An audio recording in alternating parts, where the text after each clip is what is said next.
So I'd like to call the regular Park and Recreation Commission meeting to order at 7:03 on October 21st. And we have, hi Claire. I'd like to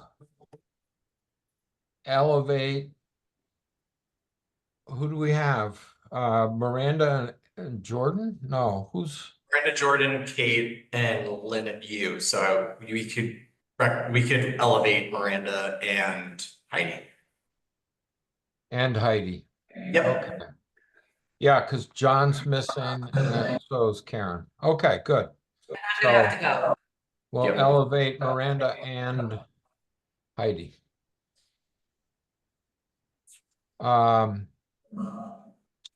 Very good. Matt, item number 3. I'm Matt Bussey, Park and Recreation Director for the town of Kent, and not voting this evening and abstaining. Thank you. Item number 4. I would like to add under new business 11A. I want to talk about changing the date of the November meeting. Are there any other amendments to the agenda?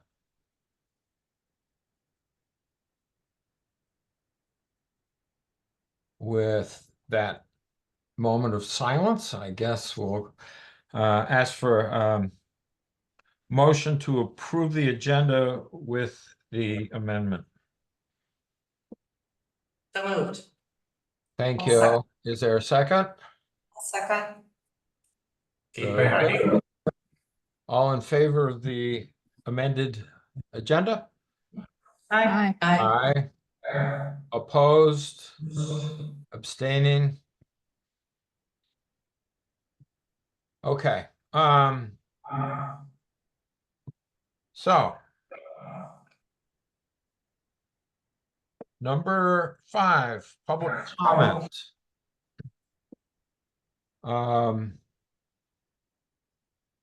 Lynn, would you like to say anything? Oh, thank you. Thank you for being here. Okay, so we'll move on to the subcommittee reports. And the bylaws subcommittee report is going to go first.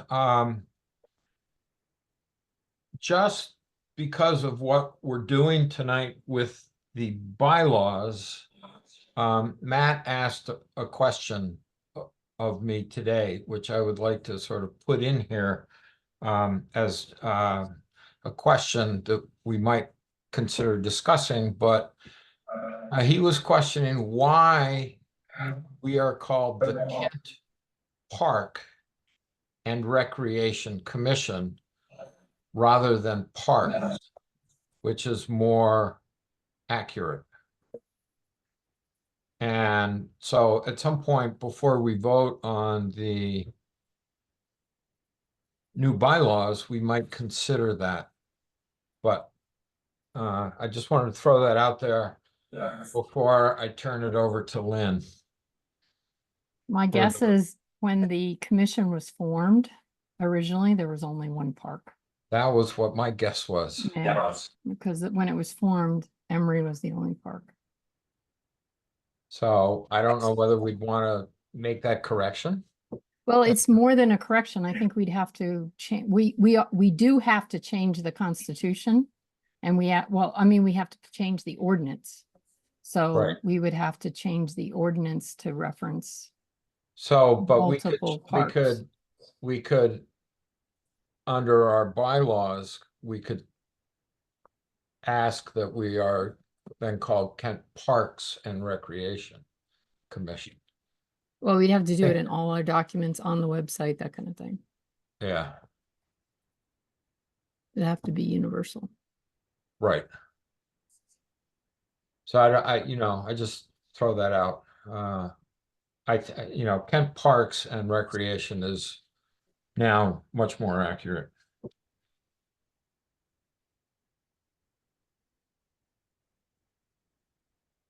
Okay. So hopefully everybody got a chance to read through the documents. The proposal is to eliminate the Constitution, to merge significant, important parts into the bylaws. So we have one document. And that was originally suggested by Town Attorney Randy DeBella many, many years ago, in like 2018, when the original bylaws committee started reviewing these things. And I don't know, how do you guys want me to go through this? Do you guys want to pose questions about specific sections? I don't know what's best.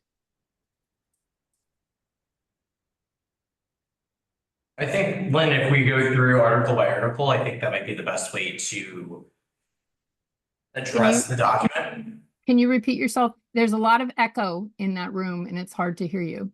Sure. I think it would be best if we go through article by article, just so that if Okay. we have any questions, we can address them based on the article that we're reviewing. Okay. And just instead of recommendation, because I know that we're based on what Randy DeBella said with our constitution, I know that we're jumping ahead of ourselves, but I just want to address and make the recommendation of a motion when it comes time to accept the amended bylaws as a replacement for the current bylaws, and to formally dissolve the existing constitution, transferring all relevant governance and operational guidelines to the new bylaws. So that's just what we're doing as a whole totality tonight. And I just want to put that recommendation of a motion out there for when it comes time for the commission to make their decision. Have you by chance talked to Randy? About the bylaws? Yeah. No. Because I think we probably want his input. And it has not been shared with him. Yeah, So- we definitely do want his input. So we'll address this later, but I just wanted to put that out there as just an entertained idea for when it comes time, so that we have a formal process as we recognize dissolving the Constitution and amending the bylaws and accepting that governance and powers within one document. Sounds good. So Article 1, it's just basically saying, the establishment by town ordinance. There were no changes to that one. Article 2, objective. We did make some tweaks to this.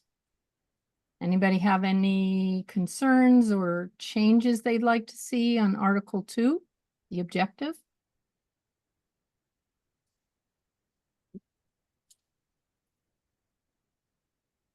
Okay, I'm going to move on. Article 3, membership. So this one talks about how the commission is formed. There are changes here. I wanted to be very upfront with all of you that I did not try to make any changes about the third selectman, but I did want to tell you guys my feelings as an entire commission.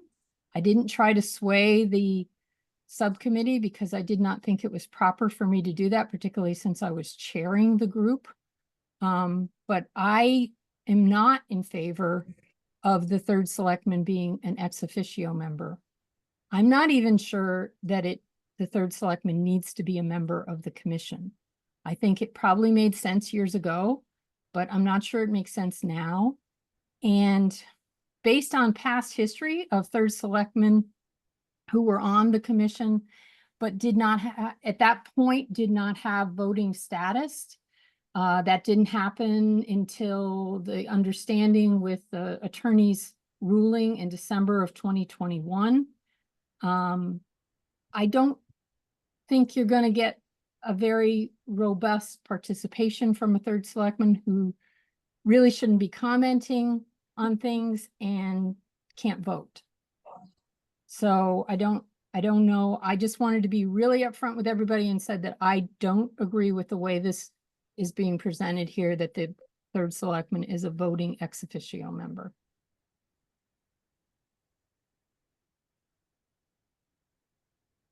Isn't that supposed to be non-voting? I mean, I voted through when I was on as for third selectman, so But you it would have been weren't, frustrating to be, you know, signing into meetings and sometimes being, you know, making it a quorum. And I think that happened a couple times but I was, you know, because I was voting. but So you were voting, you were under the new under the understanding from the new, yeah. legal ruling. Before So you, there were a number of third selectmen who didn't attend very often and weren't like a robust part of the commission. no, it does take away from your incentive to be involved. Yeah. I know in the original, whether it was in the original Constitution or whatnot, it did say that no member would be a paid employee, you know, having a salary from some other board in town. But that, I mean, But we got we got information from the town attorney that said a stipend is not considered a salary. right.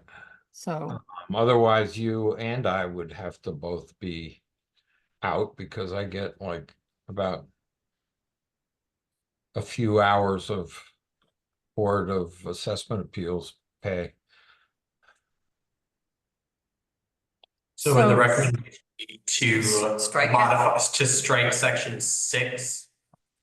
And to modify section 1 to remove the third selectman and from the paragraph?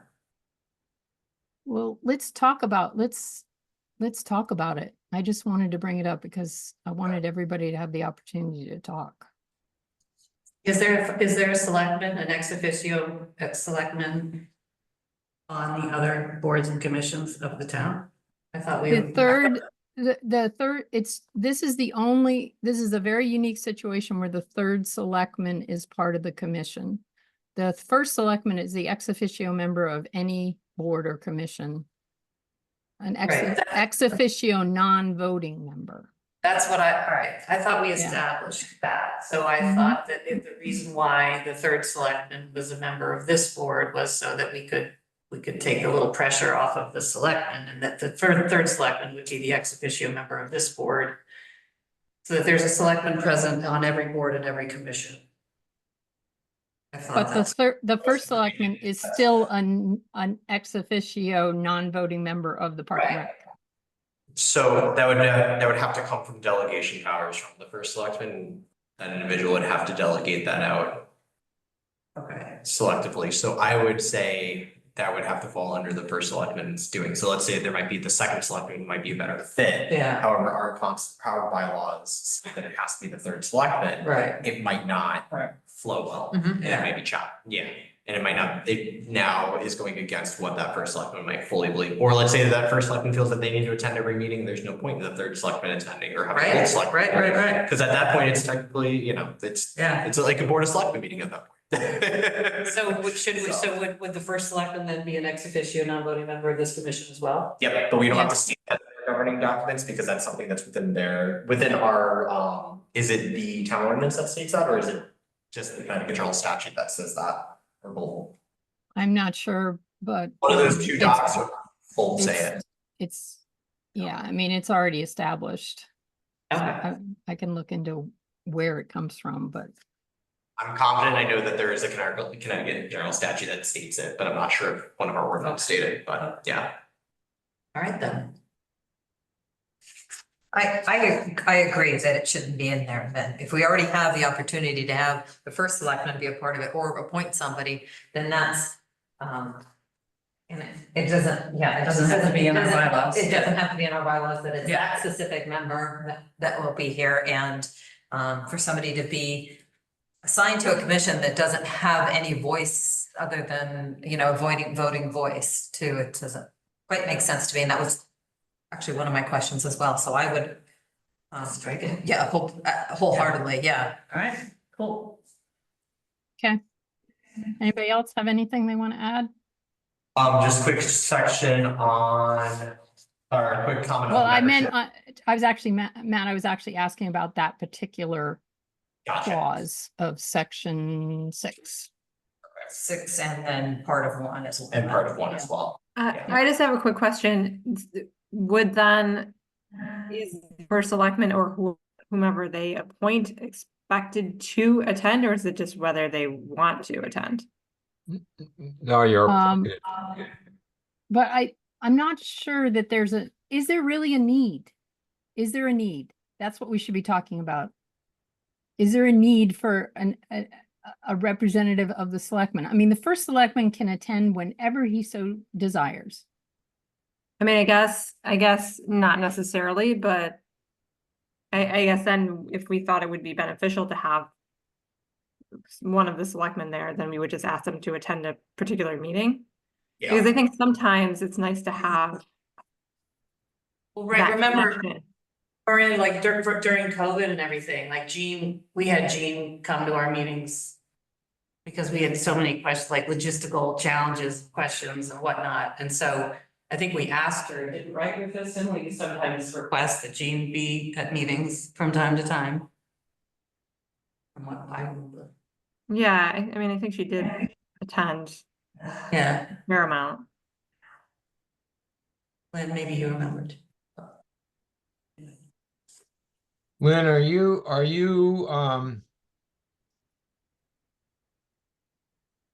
thinking more in terms of the non-voting? I mean, Yeah, I mean, it Because- doesn't make sense to me to have a person as part of this group who can't vote. And if you can't Right. vote, you shouldn't be talking about things. You know, so you would basically have to be a silent person listening and not trying to interfere with the work of the Park and Recreation Commission, because you're not really a member. You're just an observer. But you were a conduit, to the selectmen. That's what it was. That's what I remember. The third selectman was a conduit to the selectman's office, so that's what it was. The thought was. but I don't think that I would have participated as much if I felt like I was a conduit. I felt like I was part of the board, part of the commission. So I understand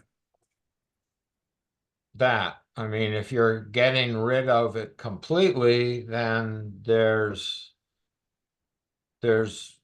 no conduit unless the first selectman wants to come in. Well, I think what happens then is it falls to the director to inform the selectmen rather than the third selectman. The fact that we have a director who's in an office in the town hall, which may not have always been the case. I mean, he's right here, so. And there's a video at any time. Yeah. And presumably, if we did this, it wouldn't preclude someone who's a select sitting on the commission, right? Like Right. distinct points. So I feel like there's, you know, like in the specific example of Lynn, like if Lynn wanted to continue and then we had the spot for her, like that's one discussion, but that's not in the capacity of necessarily being the third select person.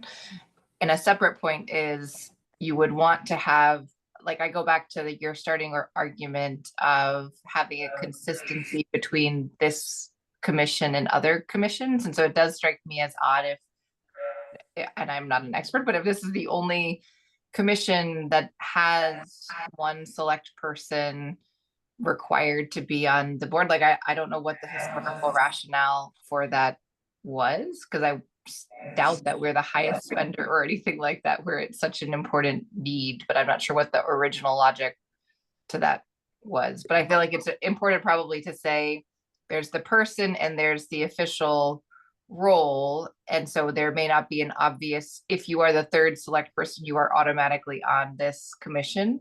But there may be instances where maybe it's the second select person who wants to actually be part of this, or the third select person, they put their hand up for wanting to be on this commission as a voting member.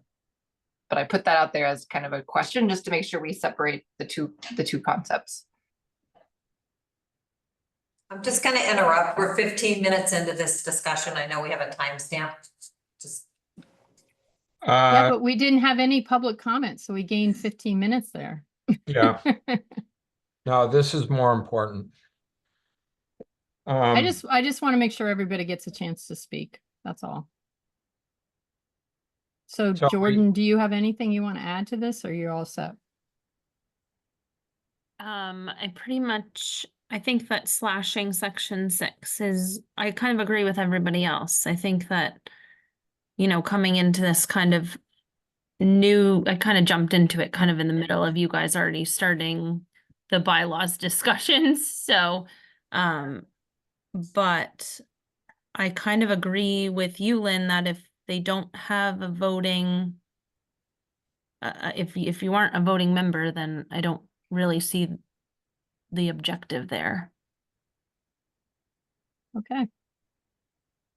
So we have two options here. I think we have the option to delete any reference to the third selectman, or we keep the third selectman as an ex officio, but make it a voting member, which is something that the attorney said was legal to do. I mean, that he didn't have any problem with it. So, if we Rufus, I'm gonna go back to why would we have a selectman as a voting member if no other board or commission has it set up that way? Go back to this, like, we have to have a reason why. Why would we be set up any differently than any other board or commission? Where a selectman would have an opportunity to vote on this commission and also vote for any action by the Parks and Rec at the selectman level. I go back to that. I don't see why we would be set up differently in that way unless we would have a specific reason why Park and Rec needed to have a different setup. My guess, I don't know this for sure because I was not covering the town of Kent that closely in 1999 or whenever this came through. But my guess is the thought was that Park and Rec was in charge of quite a big chunk of the budget. And it's probably even more than when when the director was first hired. So that's my guess of why they felt it was important to have a selectman on the commission. And the director position at that point was brand new, the full-time director position. And it really is the biggest commission budget, Obviously, Public Works has a huge budget, but they're not a commission. They're a department of the town. And this is that is another thing that's different about our group is we are a department and we are a commission. So planning and zoning is a department and a commission, but it's not the same level of expenses. It seems to me that then if it's about money, then it's even more tricky to have a selectman voting at this board and then voting again at the select. I missed that, understand Kate. where you're coming from. I understand what you're saying, Kate. You're saying, if it's about finances, then maybe, it doesn't make sense to have somebody who's can vote in two places. And I know Matt has brought that up too. was the discussion ever brought to the actual first selectman about this particular issue on this commission? Well, Matt talked to the first selectman who was in office at that time. Lori Cecil, right, Matt? I talked to Lori, and then I did bring it up to Marty as well in one of the select board meetings when we discussed it. And then Marty did come to our meeting to discuss the third selectman on here as well. So it's been a discussion brought up to first selectmen. And I they really support- think, I really think it's a choice that the commission has to make.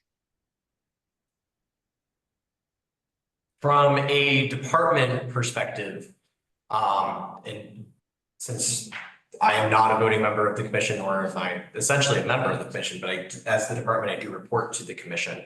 The one thing that, as we talk, just to point out as just the pattern, it's when we vote on programs and expenditures for programs, if a selectman is voting on how much money can be spent, essentially they're voting budgetarily and financially, which is something that normally we, the commission, bring to the select board level to have that conversation and vote on for the board of finance. To have selections within our budget, then having a select person weigh in and say, well, maybe the senior lunch should be less money than $500 because they feel it might be worthwhile to spend only $450, or it should be no expense at all, or should be more expenditures. And it's really more of a select person, more of a selectman atmosphere controlling the budget, opposed to the mission and department having that conversation, because now we're adding in the select board layer, and that's not necessarily something we need when we're a freestanding commission and department. And to read the chat, and I just saw that Lynn Harrington has made a message. The Board of Selectmen at the time decided to have a selectman assigned to all boards and commissions to report back to the selectmen. They weren't attending, so they had department heads come to monthly meetings to give reports. She doesn't remember when it stops, and might have stopped with Jean. Thank you, Lynn. I don't have the same memory that Lynn Harrington does on that. I do remember that Bruce Adams had asked department heads to make reports, but it was, and I, so he was in office for 10 years. I'm not sure if that was the entire time that he was in office. But I do not remember selectmen being assigned to different boards and commissions. Well, could we do a consensus vote of just like who would like, the two different options that that Rufus put forward, that we would remove any reference to third selectman as option 1, and then option 2 as leaving the third selectman as a voting member, just so we know how everybody feels on this. Is there any objection to that? And then we could move forward on the rest of the bylaws. I mean, I think those are the two things. I would just say that I think having somebody who is involved in the discussions at our commission level is probably more advantageous as to their understanding of the department needs and whatnot when it gets to the selectman level for voting. That's, because they're part of and have more knowledge of the detailed conversations, setting up budgets and whatnot. That's the only thing I'll say. But so, as Lynn said, there's two choices. A would be deleting everything, or B would be to make the third selectman a voting member, ex officio member. So how about all those in favor of option A, delete any reference to third selectman? Oh, look at that. 3, 4. No, 5. 1, 2, 3, 4, 5, 6. So that's the majority. I Okay. totally see your point, Rufus. I do. And I do think it is beneficial to have a selectman or part of, present at some meetings. I do see that, but I think it gets a little, in my mind, it gets a little muddy when they're voting. I just think it's a little bit muddy to be voting in maybe two places.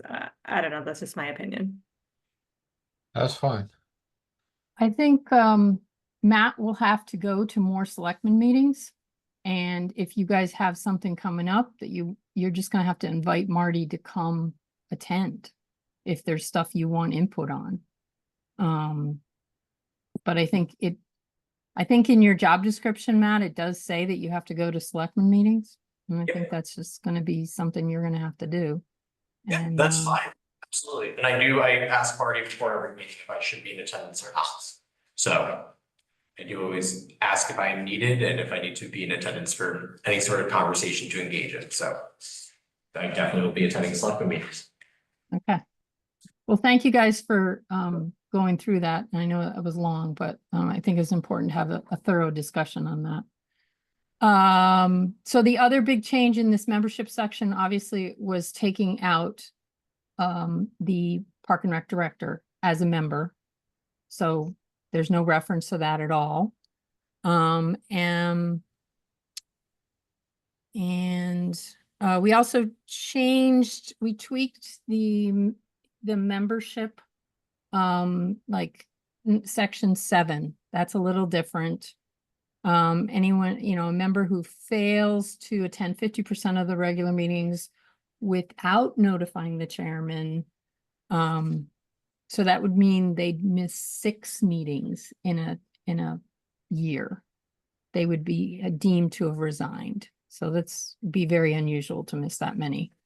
And then the commission needs to vote on the resignation. So, and then the chairman would have to notify the Board of Selectmen of the vacancy. And then I think we tweaked this section 8 a little bit too, of making sure that there was written correspondence on a resignation, because that sometimes doesn't always happen. So that was important. Next, Article 4, officers' duties. We tweaked this a little bit too. We clarifying, chairman's gonna consult with the director on each meeting agenda, approve the director's time off. I think that's a new phrase. And then presenting the budget with the director to the selectmen. And then the new section 2 is new, creating a vice chairman who could fill in if the chairman was absent, which sort of just making sure we can run a meeting. And when the chairman can't be there. I just have a question on section 1, just because it's an operations procedure and an administrative procedure, should the chairman be signing off on my time off, or should it just be the first selectman? Since it's like the day-to-day operations, the administration, I know that planning and zoning, and Ty has planning and zoning and wetlands as her commissions that she reports to, and have them sign off on her time off. But I was just curious, since it's a day-to-day operations thing, would it make more sense for the first selectman to be the one to sign off on the time off instead of having both the chairman and the first selectman? I thought we talked about this and that's what we came up with. We did, but I just, because I just want to bring it to the commission level as well, since it's just an operations day-to-day thing. Since the commission is more programmatic and assisting in the management of the parks and management of programs, does it make more sense for just the first selectman to do the administrative ends of things and sign off on the time off? My memory is that we said, let's do it like planning and zoning does. Yes, we did say that, but I'm asking again on that front, since it's operations and administrative. What do we think the benefit is of having the commission approve in addition to the first selectman? Rufus, do you have an opinion on that? Just, no, I don't really have an opinion. I don't, other than it's nice to know ahead of time. I think it's a communications thing. Yeah, There's nothing that would say that Marty would have to tell the commission when Matt was away. But So- can't we assume that the director would communicate that appropriately to the commission? Based on past history, I'm not sure you can. But I mean, I mean, yes, we I have a just think it's an wonderful autonomy director thing, right now, but that we, you know, we do our best to hire a great person and trust that they can make good decisions. I don't know. I mean, it just seems like you gotta jump through a lot of hoops to get some time off. well, has it been a problem? Rufus and Matt? No, Matt always lets me know ahead of time and it's not as if it's a last minute thing or anything. But if it needs to be a last minute thing, he should have that as we should give him that as professional courtesy. So, And if he needs to go to a friend's bedside tomorrow and needs to take the day off, then he should have that. We should give him that professional courtesy. I thought we had an understanding that comp time, you can always have time off. I thought that when we hired you, I thought that's what we. Yeah. No, we're not talking about, that wasn't what Heidi was saying. It wasn't comp time. That's more of like an emergency. Like, I need a day off, less than 24 hours notice because of Right. a personal emergency Emergency. concept. I mean, I would hope that Matt would just give me a text and say, something's come up. I'm taking personal time off tomorrow. But at least then the commission knows. It's not, I don't think I should have to necessarily sign stuff. That's really, and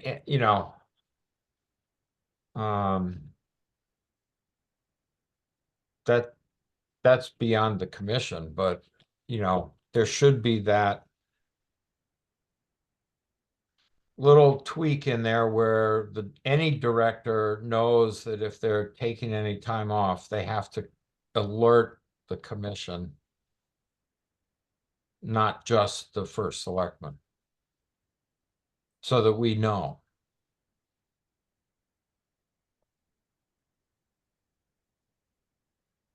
I don't, because I mean, it doesn't matter to me what the decision is. I just wanted to bring it up just out of curiosity, since I know that we try to focus away from the day-to-day operations. So that's why I just wanted to, that was the only piece of this document that glared to me was day-to-day operation. I just wanted to bring it to the commission as a conversation.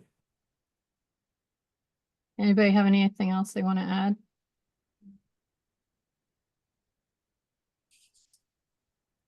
Okay. What's the article number again? I just wanted to read that. Article 4, Section 1. Officers' duties. Okay.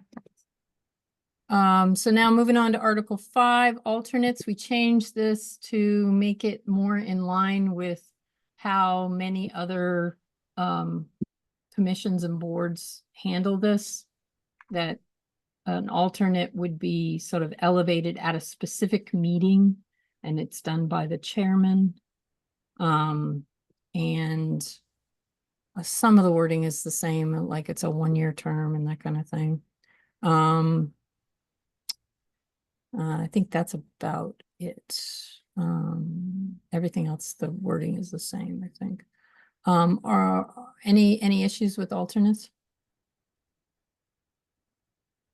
Article 6, officers' elections, just going through, we did talk about this, and we agreed it made sense to do it at an annual organization meeting in January because the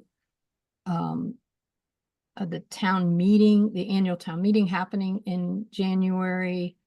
So that month makes sense, even though other departments and boards tend to do this in December. And then operating funds, there were Article 8.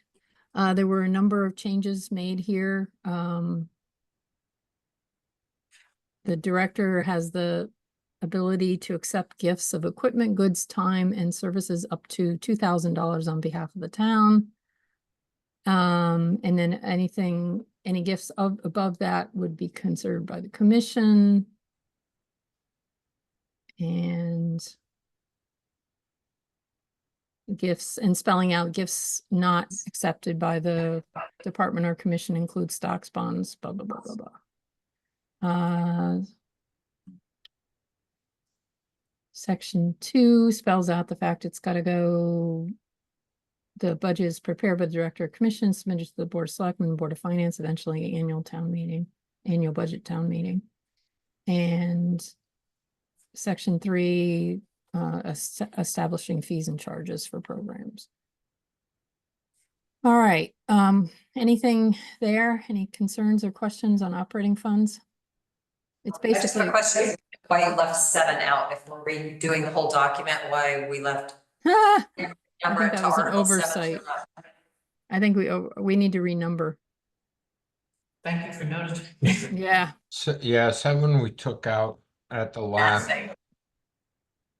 Yeah, you need to renumber the rest. Yeah. Go, good, go to good- the article. good catch, Heidi. Okay, so Whatever you want it to article, be. Insert here.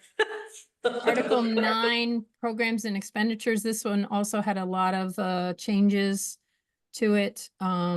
Basically trying to reflect Otherwise, it's 8. the way operations happen now, you know, what the way things, you know, personnel are hired, part-time personnel hired,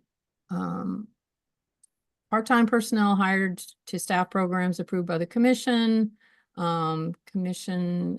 went around and around about the middle management supervisors. This is what we came up with. The commission recommends hiring middle management supervisors such as program directors, program supervisors to the board of selectmen. Employees hired by the commission will be presented in writing, a job description, hours of work, a letter of hire. One signed copy of the statement will be on file with the Park and Rec director. So just sort of putting in writing what we've been doing. Section 2 sort of talks about the fee-based programs and the fee-free programs. That terminology, fee-free programs, is new. Didn't exist before. So just trying to spell out what is done, you know, how that's determined and stuff like that. Do you guys want me to read through this, or are you guys good with the list of? I don't think you. No, Yeah. yeah. Okay. And then fee-based and fee-free programs were approved by the commission. If they've already been approved, they don't need to continue to be brought forward for new sessions, that kind of thing. The programs can be renewed. That'll take a lot of the paperwork off of the director having to do that. And then Under 3 there, Lynn, Matt, you're gonna have to delete the crossed out E before commission on the first Right. one. Yes.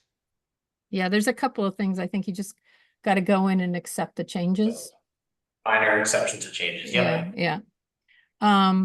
Section 3 bidding, we tweaked this a little to say, you know, we would follow what the town of Kent had set for its bidding policy rather than putting an amount in there. And then we did spell out that the amounts for less than $3,000, the Park and Rec director can make purchases and then report back to the commission. Greater than or equal to 3,000, but less than the town's bidding requirement. The director is supposed to get 3 written quotes and then make a purchases at his or her discretion, with quotes kept on record for purchases and support from commission.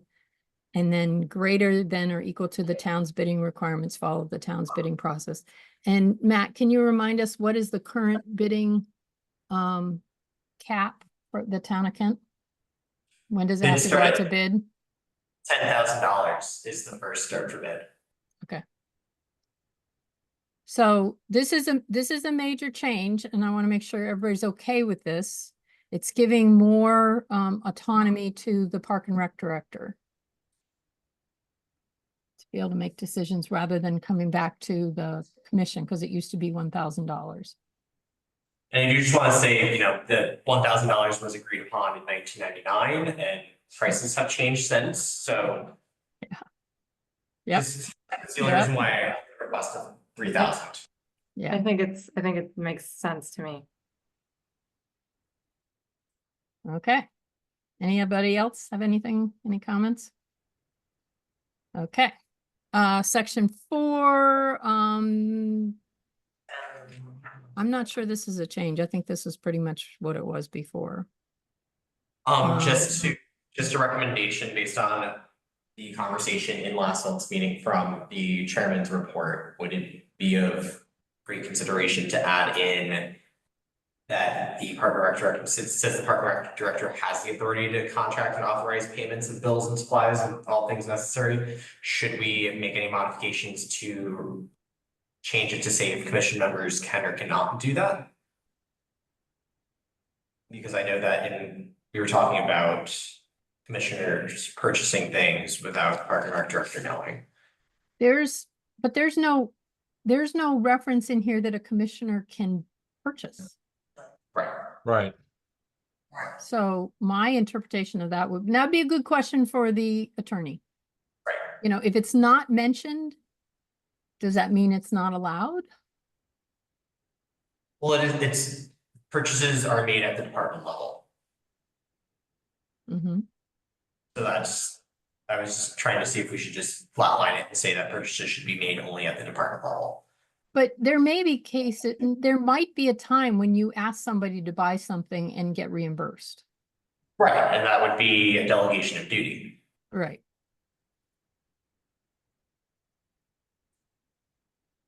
I mean, technically, I mean, you could look at this as the director shall have the authority. No one else has it, Right. you know, Right. so you can, so I think it's important that the director has the authority to do that, but Matt, I don't think it's necessary to then say commission members don't have the authority. Because if someone does need to, and it's a delegated duty. Right. Or, of that, if, let's say there is no director in the role and the commission needs to make the purchase or Yeah. authorize a purchase. Yeah. Perfect. So thank you. Okay. We did not change Article 10 amendment, and we did not change 11 fair practice. Those are existing. So there was one thing that I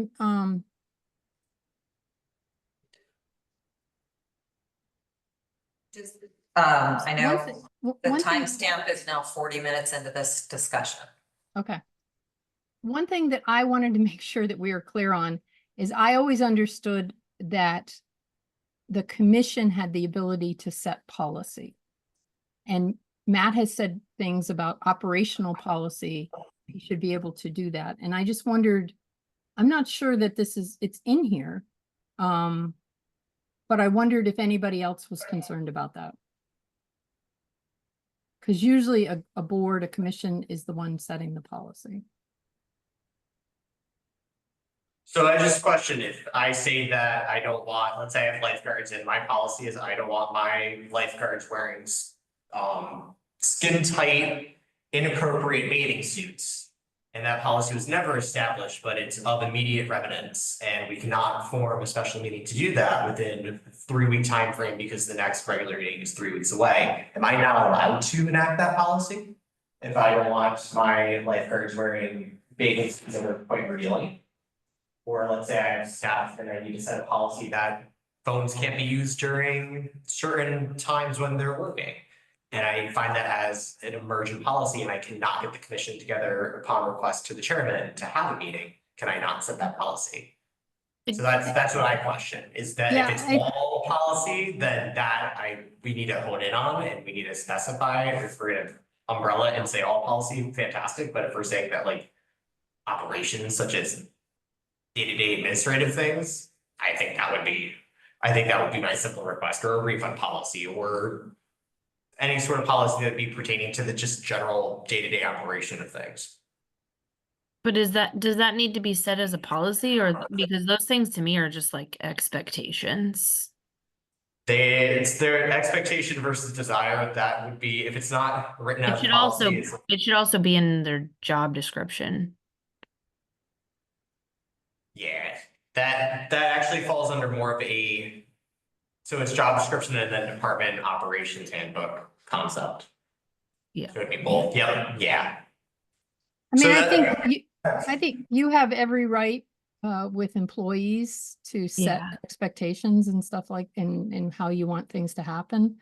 But things like a refund policy that impacts the residents of the town and, you know, how the expectation is that they're going to be able to get money back or, you know, or cancellation policies.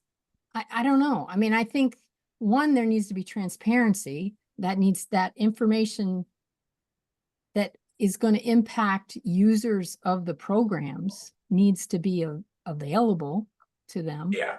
And I know in the past that the commission would have approved things like that.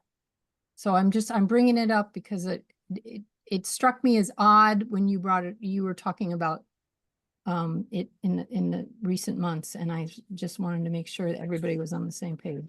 And I mean, it There's does no- say to set policy regarding the operations of Kent Park and Recreation under Article 2 objective.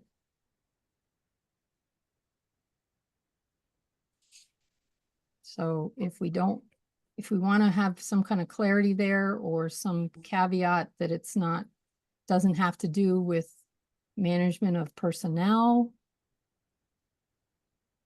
Where is that listed again, Lynn? It's Article 2, number 3, Yeah, to set policy regarding the operations. I think I said Article 2, Section 2. Apologies. Thank you. I think that would be great to keep it, honestly, and if we want to umbrella it, if there's set expectations and guidelines, I'm happy to write a department handbook and share with the commission and share expectations of staff. Since that would be more of an operations administrative thing, and I'm happy to be transparent. Again, I'm always transparent with the commission. I'm happy to be transparent with the commission on whatever we're doing as a department, as this is the governing body for the department, as the select board. So I'm happy to be transparent and share that information, and happy to do what's needed and asked. So if it's more of a policy, like the dog policy, that was something that the subcommittee for every park voted on, and the commission voted on. I like that. That was great. I think that shows strength from the commission and also gives the consideration from the commission from multiple people. It's not just me willy-nilly saying, now we're gonna allow dogs, horses, and anacondas in every park. Like we are sensible. So I appreciate that. I do. So I think keeping section 3, the way that it's stated as an umbrella effect would be a great way to navigate things moving forward. Excellent. Anybody else have anything they want to add before we close out the discussion? Just a quick question, what I wanted to bring up under membership. So we are going down to 6 members of the commission. Since we are striking out the 3rd selectman, is that something the commission wants to still consider as 6, or do we want to increase to 7? Just wanted to float it out there since now we're reducing a number. Well, don't we want to add numbers so we don't have a weird voting situation? I'd agree with. I agree. And it can be no less than 6 and no more than 9 based on statute. If I'm correct on that, right? Lynn Our or ordinance. Or our ordinance, rather, thank you, yeah, ordinance. I feel like 7 seems like a good number, because if you go too far beyond that, then people start to lose some feeling of ownership over it, and you might actually get a less effective commission. I agree. 7.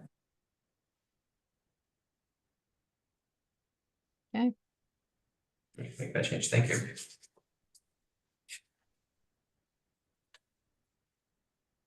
All right. So,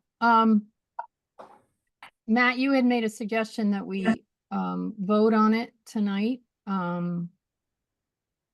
with the changes that we've talked about. Do we want to vote on it and send it to the town attorney? I think we should vote on it and send it to the town attorney and also send it to the select board as framework and a tool for the select board to go ahead and make any modifications and evaluations to the ordinance. Right. Yeah. The selectmen are gonna have to work with the town attorney on the ordinance. So then, I think my recommendation for a motion would then be to accept the amended bylaws as a replacement for the current bylaws and to formally dissolve the existing constitution, transferring all relevant governance and operational guidelines to the new bylaws and to send these amendments to the Board of Selectmen and the town attorney, and for the Board of Selectmen to use this as a tool to review, evaluate, and modify the town ordinance pertaining to the Park and Recreation Commission. That is a very long-winded motion, but happy to type it out for the minutes. Including the following amendments. Including the amendments in which were covered in the discussion. The one amendment that hasn't fully been covered, though, is the number of members. Yes. No, we? There was consensus on 7. Do we want to Okay, take a so then vote? that means section 3 has to be changed, and I don't know how you're gonna do that. Because now you have an odd number, and so you can't elect 2 members every year. Oh, nice catch, Rufus. Nice catch.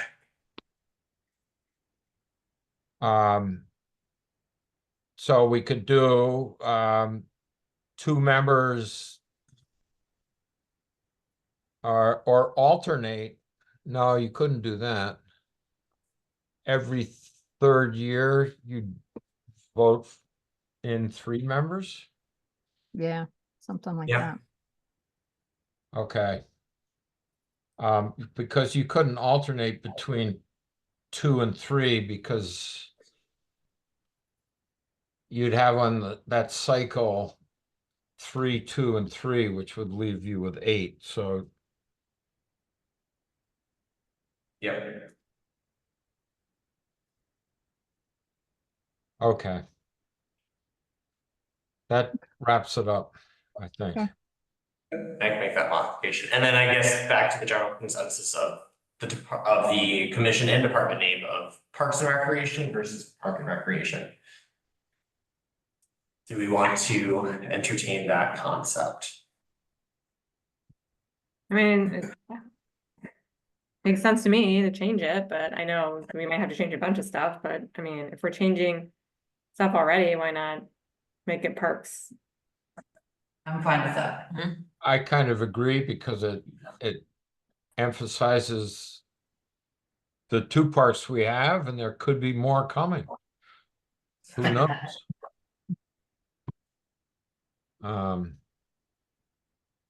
You know, I mean, when I was a kid here, it was Emery Park. That was it.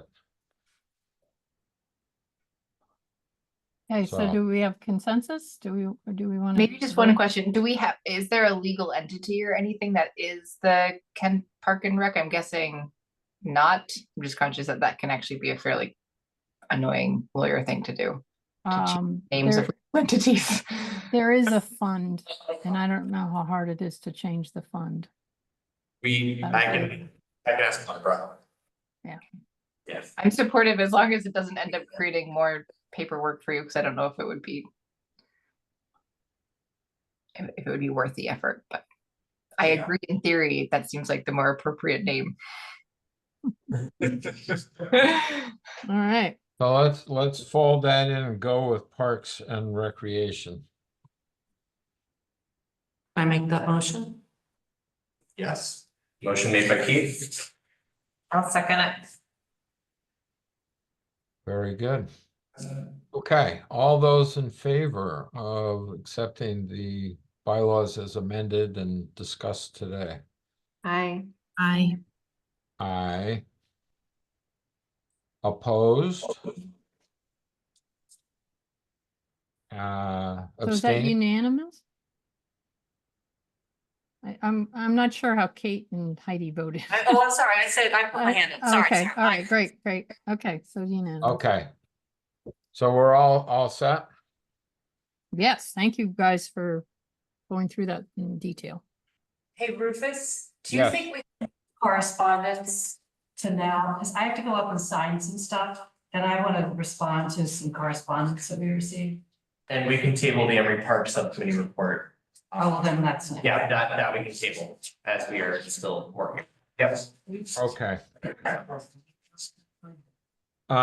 So we'll table Emery Park and go to correspondence. Do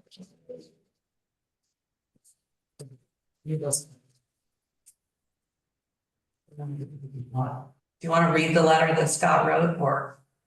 Yeah, I can. Hold on. So this was September 24th. Scott Trabucco wrote to Matt. First of all, I want to say, as someone who was very disappointed about the way the previous director was bullied out of town, I am very happy at least that we were able to find such an excellent replacement. I think you are doing a great job. Thanks for all the work. At the last meeting, there were unfortunately 3 commission members who jaw-droppingly couldn't support an effort against domestic violence because of what was described as political, quote unquote, issues at the school. Unfortunately, for the last year or two, there has been a small group of parents, including one out-of-town resident, who have made the issue political, regularly bad-mouthing the school administration and anyone who disapproves of their tactics in the paper because they are angry that there is a class at KCS for 7th and 8th graders that mentions gay people and the fact that some people are more comfortable with they, them pronouns, etc.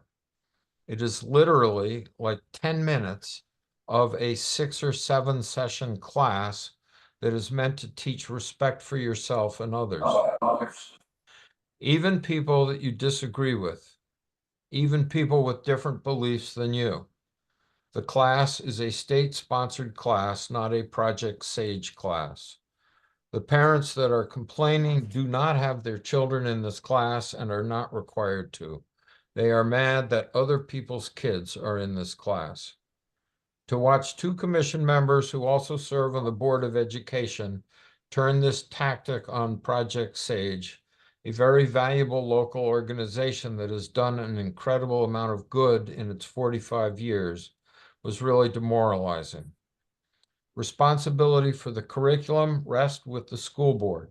For them to try and drag Project SAGE's reputation through the mud for something that is the board's responsibility, especially considering they have allowed this situation to fester for over a year without speaking up on the school board on either side of the issue, is ridiculous and damaging to the whole community. I believe that Section 1-255 of the Connecticut FOI Act requires the minutes to reflect the way each member voted when a vote is not unanimous. I notice the draft minutes do not identify which way each member voted. I think that should be corrected so that it is clear where each commission member stands on this issue. I hope most of us can agree that we will fail as a pluralistic society if we allow cynical political strategy to tear apart our valued institutions through misinformation as a way of achieving a personal victory. Thanks, Scott Trabucco. I would like to respond to Scott. Yes, Kate. I sit on the Board of Education for Kent Center School. My fellow board members and I are elected by the town, and as such, our impartiality is expected. Kent Parks and Recreation is also a town commission representing the entire community. Because I sit on both the BOE and KPR, and because there has been discussion and disagreement about certain parts of a curriculum at Kent Center School, I was obliged to abstain from a KPR vote on whether or not to support an activity sponsored by the same organization that designs that curriculum. My abstention was solely due to concern about display of bias. My abstention had nothing to do with my personal opinions about the organization, the curriculum, or efforts against domestic violence. It was neither an attempt to disparage nor support the organization. It was an effort to maintain impartiality. Thank you. And to Scott, I do want to say you have misinterpreted my vote, you have misrepresented my motives, and you have publicly disparaged my character based on incorrect assumptions. Thank you. Thank you. Any other comments?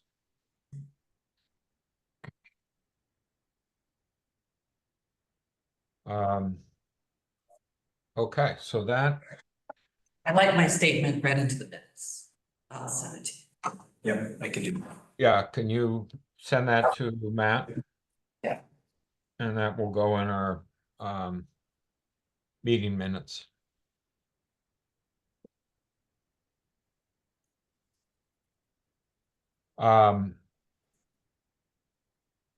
It does bring up a point for our next thing, which is approval of previous meeting minutes, about the section where minutes should reflect the different votes when it's a split vote. So, because of that, I would amend the September, I would ask that we amend the September 16 minutes to reflect the split vote.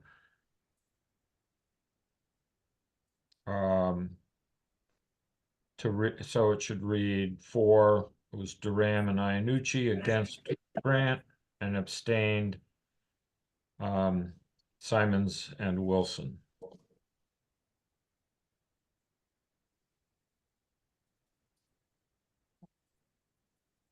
And I think we've always done that on, I remember Board of Finance, if you identified who was for or against the different line item motions.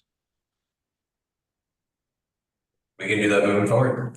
Have you done it yet? Has that been a part of while you've been here? I haven't had to do that for any of the minutes, so it's been a number for. So is this new then, or is this policy? Is this? It was just Freedom of attached. information law. Yeah, so we can go ahead and make that modification to the minutes, absolutely. That we have to have it in the written agenda? Does that mean- Minutes. Oh, Does that mean you have to- in your meeting minutes for votes, if it's a unanimous, you just say it's unanimous. If it's a split vote, you have to indicate which of the commission members voted which way. Does that mean you have to go back and change all of them and not just for that meeting? I don't remember other votes that we've been doing this year that haven't been unanimous. Okay. Wait, split unanimous versus abstain, because I've been elevated and abstained because I hadn't been part of the conversation.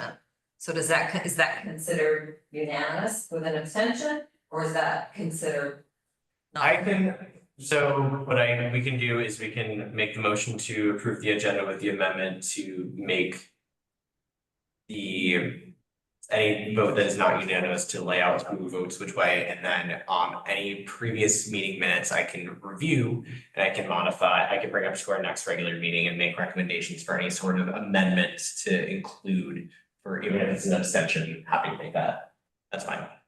Yeah, it's a lot of work. I don't mind doing it. A lot of work, and we probably really need to make sure that on votes, because, some people are on here and they raise their hand, some people, vocalize, it should be clear what the vote is. So, sometimes I don't hear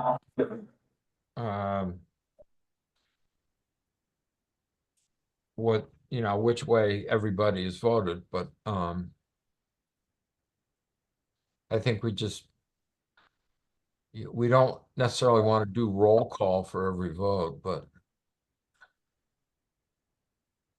we could do it that way.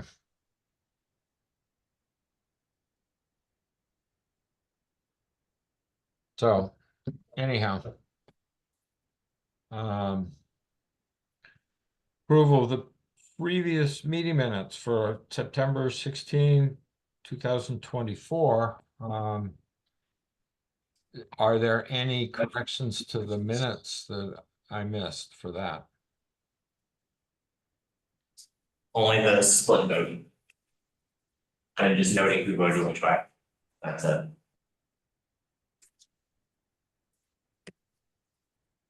It just said it was, you just had the vote as 2-1-2. Yeah, so I can make the amendment to reflect. So the amendment should reflect to read for Duran and Iannucci against Grant and abstentions Simons and Wilson. Yep. I can make that amendment. And moving forward, we'll have to do that on any split vote.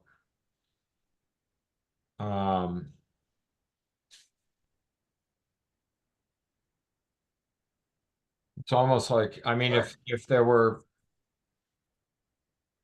yeah, that's what we'd have to do. And we'd have to mark abstentions.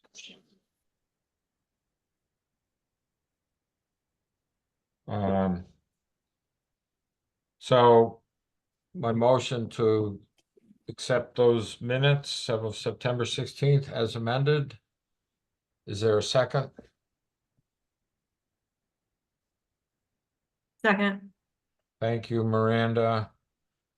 All those in favor of accepting the September 16 minutes? Aye. Aye. Hands have it. Nay. Abstain. Okay, and then October 3rd, special meeting minutes, was an 8-minute, 7-minute meeting. I didn't see anything wrong with that, so I entertain a motion to accept those minutes as presented. So moved. Miranda can have. Miranda moved it, and is there a second? Second. Thank you, Miranda, George. who moved it? Sorry, I didn't catch. It was. Miranda moved it and Jordan seconded it. All those in favor of approving the October 3rd, 2024 minutes? Aye. Aye. Aye. Aye. Thank you. Unanimous. Guys, I gotta go back upstairs. Thank I'll you. try- Kate. I think I can come right back. But I don't know. It's a, Appreciate you doing it's a the mysterious day. early voting. Thank you, guys. Okay, Matt, Cool. director's report and financial report. I just have one item to add to it, and it's pretty awesome news. I'm gonna be working with the library. The 2 days that we are gonna be doing things together are Thursday, November 21st. I'm going to be working with the library to co-host their adult game night. So that is very exciting, and I'm pumped to be working with them to do some games there. And then Saturday, November 16th, I'll be reading stories to kids at 10 p.m. Or sorry, 10 a.m. So very excited to be working with the library in the capacity to collaborate with those two programs and to jump in the mix on stuff that they already do and just support what they're doing. Yeah. That's great. I do want to throw in there that I know that I put in there that I'll be meeting with Club Getaway. I will be meeting with Club Getaway, and I'll be inviting Rebecca Thompson to the conversation with them about camp. So we can get more of a sense, and I will be presenting camp to the commission in the November meeting with price points and just the layout of registration, the layout of camp, so that it is more available and much earlier with registration to the community. That's awesome, Matt.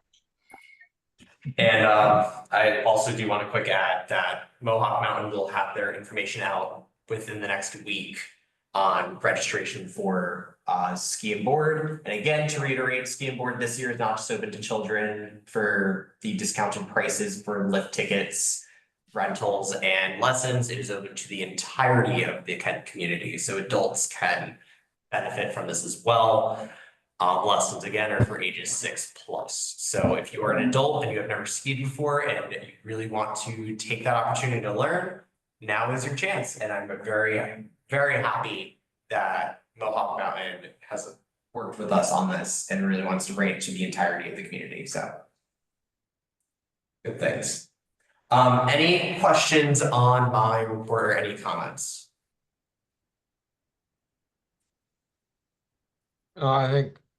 I think your report's very detailed. It's good. Thank you.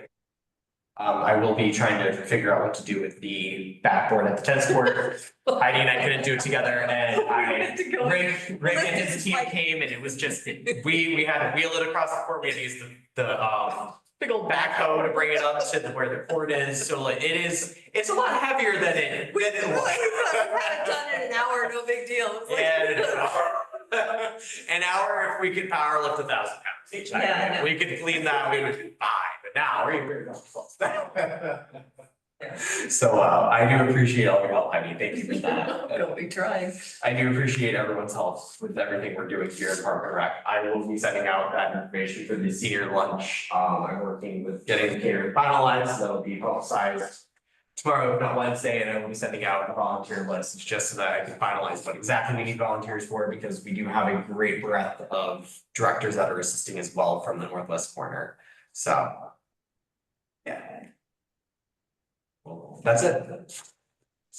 I had a question about ASP. Yeah. Looking at the numbers look really great, but I know it's a little deceptive because, 28 kids in a week, that could be the same kids coming on multiple days. And then the numbers on the income, it looks like it's kind of low. Like $1,526. So are we running a little under than what we normally are, or is that normal, and is that a net figure, or is that just the income? That's the income as of right now. Again, this doesn't reflect anything for October. Oh, With income, so the way everything works with credit card purchases, or if anything's received revenue wise by credit card, I itemize that statement at the end of the month with Barbara. So this doesn't include anything from October purchases. This is all up until September 30th. okay, well, that makes more sense then. For that revenue. So unfortunately, that's why it's not, my rec also does something weird where it deposits in weird amounts on weird days. Like I was going through the credit card statement, and for one statement, it showed that $11.50 were deposited, and then $1 was deposited the next day of the next month. So it split someone's payment of $12.50 for ASP between 2 days. So I work with Barbara on this frequently, and we digest it all to ensure that it's reflected properly. So that is also why I'm investigating a new system for registration, is because with the deposits and the way that they do things and how haphazard, no rhyme or reason for a deposit with no true understanding as to why they do things, other than that's when our system takes things, is the answer. It just kind of rubs me the wrong way. So, and it makes it very frustrating and adds a lot more time to both my plate and Barbara's plate on taking care of just reconciling a credit card statement that should not take that long. Right. Yeah. One other question that's probably also connected to my rec. Yes. How have you had many of the drop-in registrations happen, or were there, I heard through yoga that you were having some glitches, but is it working? It's working. We had the one person drop in for yoga, which is fantastic.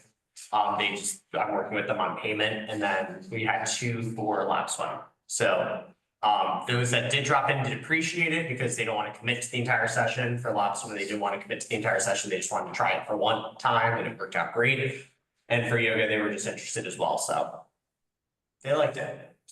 So, but the MyRec is working properly and no issues. Great. Glad to hear that. It's just as it has been brought to my attention before and the commission's attention, and Lynn, you've brought this to my attention too, where it's that registration process where you have to go through and create your account, and it's just a lengthy, not instantly gratifying and satisfying experience. It does take some time, and even developing that password has to be so extensive, but they do it for security purposes, and I get what they're doing, and I totally understand. It just becomes more of a burden upon the person who's used to signing up for Facebook or Instagram or another social media app or another application where it takes moments. Whereas MyRec does take a little bit like the time. You have to add everybody in your family in, you have to register everybody individually for the entity. It has those hurdles, and as much as I'm trying to streamline them as much as possible working with MyRec, I'm trying to think of other and look at other applications that offer the instant gratification and ease of access, as well as the security features that MyRec has to protect all of our participants and registrants. Mhm. That's that balance. Well, I love the fact you can save your credit card information. That's a huge plus. So. That was a big one, and also just another big plus too. Speaking of ASP, I spoke to some parents recently, and I actually just had a conversation with a parent before coming in here. They were so thankful that they could register their child for the entire year on ASP and then make partial payments as needed. So they go in weekly, and at the end of the week, if their child did attend Monday through Friday, they'll make the payment for Monday through Friday. Or if their child only came Monday and Friday, we can knock off Tuesday, Wednesday, Thursday, and then they just pay for Monday, Friday. So it adds, instead of having to do a monthly billing, which is something that was done beforehand, and doing a monthly statement, they can purchase for the whole year and knock off if it's needed, and by the end of the session, by the end of the year, the school year, they can pay everything completely. So they can have a full understanding of how much they're spending. It helps with budgeting purposes. It helps with just that for us as a department to know how many kids to expect. So it was a great feature, and I'm really happy that MyRec was able to work with me on that and create those payment plans and create that experience. It's great. Yeah. Any other questions?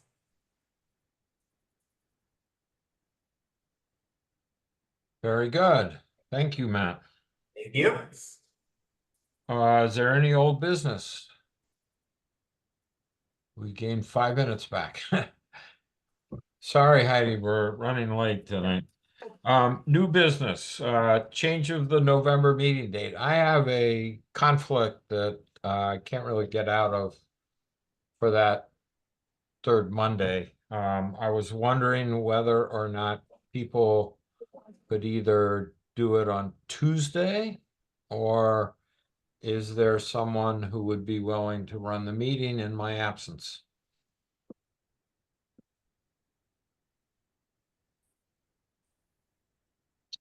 I don't have a problem with Tuesday. Anybody else? There would be the 24th. Tuesday the Tuesday, November 19th, correct? Or 19th. Sorry. Yeah, 24th is the Sunday. Sorry, Okay. I had totally the wrong day. No, that works for me. I don't foresee a problem, but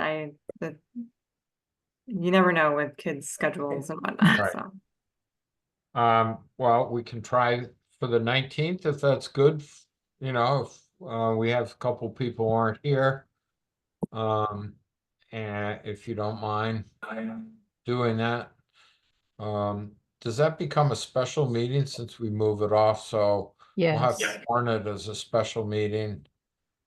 And So my recommendation is to vote to cancel the regular meeting on 11/18, and then I can send something to the town clerk to let them know it's canceled, and that we'll be hosting a special meeting on 11/19, and we'll post that agenda. And if people want stuff on that meeting, they need to let Matt know ahead of time, because it can't happen that meeting. Like, So that meeting, That deadline I'm going to give to the commission so that I can post this in an appropriate amount of time. The deadline would be by midnight or by 11:59 PM on November 14th, so that when I come into the office on November 15th at 8 AM or 9 AM, between that range, I can go ahead and send that over to the town clerk. So the deadline for items on the agenda will be that day. Okay. Can we have a motion then to cancel the regular November meeting? So moved. Thank you, Miranda. Is there a second? Second. Thank you, Jordan. All those in favor? Aye. Aye. Aye. Opposed? Appreciate that. And so we'll have Matt try to set up a special meeting for the 19th. 7 o'clock, good for everybody? Very good. I appreciate that.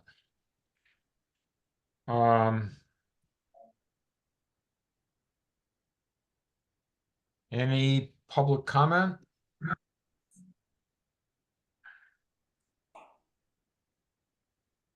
I see John made it.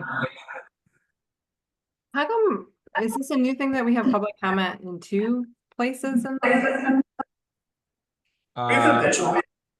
We don't, it's something out of habit that we as a commission have done. It allows people to comment on things after discussions happened. So And it a lot allows of commissions do that. Okay. too. I to just don't comment remember. I just don't ahead remember of us the having it like discussion. that before, but. Right. Donna, glad you could make it for a minute. I do appreciate you doing stuff for the Red Cross, which is admirable. So thank you for that. And with that, I would say that it's time to adjourn at 8:30. We didn't make the hour, but we did No. make it under an hour and a half. Dead. And I Which think, is an improvement, and there were big things, so. yeah, no, the bylaws was a big deal, so. And I want to thank Lynn for all the work you did spearheading that committee and all the people who were on the committee. Because that was a lot. So Yeah. Likewise, thank you. That was huge. Happy to do it. very good. So that wraps tonight's meeting up. Thank you all very much. And the one thing I would say, Matt, is that the echo in that room is really difficult for, at least for me, because it's a distraction. So I don't know whether or not it would be better for you to be in your office if you have to. Yeah, You normally know. it would be in my office, just tonight with myself, Heidi and Kate, I felt it was much more appropriate to have a bigger space and a bigger table to meet You at. guys can come join us. I'm not getting much of an echo, so I don't know if it's. I may- am. Yeah. I'm having a bad echo. It maybe is how the waves travel north. Just Up just Route out of 7. curiosity, does this make it better? It's a little better. Talk, but. A little better? Okay. Yeah. Yeah, Okay. We'll have these mostly in my office, but if we do as a commission want to meet in person, that'd be awesome too. You literally have to be right underneath the microphones above. So if you, Oh, Yeah. We are. Okay, yeah. That's why I chose the seat. yeah, we So, could look into gaming consoles. throw an Xbox on the wall, why not? That would be the recreation part of things. yeah. Anyhow, okay.